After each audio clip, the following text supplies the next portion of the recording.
ده الموجز عن أهلية المرأة القانونية في التجارة.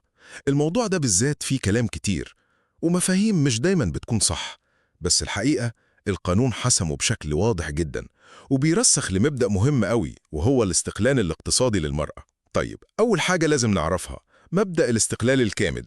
القانون هنا بيتعامل مع المرأة ككيان تجاري مستقل بذاته. يعني إيه الكلام ده؟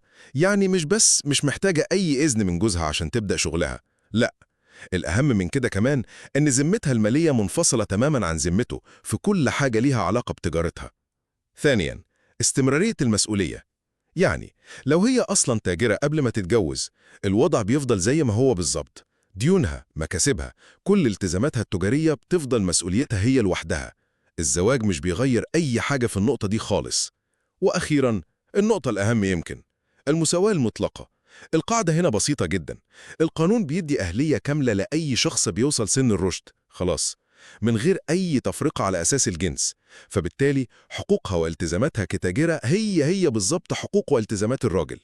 الخلاصة إن القانون مش بيبص على جنس التاجر، بيبص بس على أهليته والتزاماته. باختصار، التحول لرائد أعمال مش مجرد فكرة وشغف، دي خطوات قانونية بتحدد مصير مشروعك كله.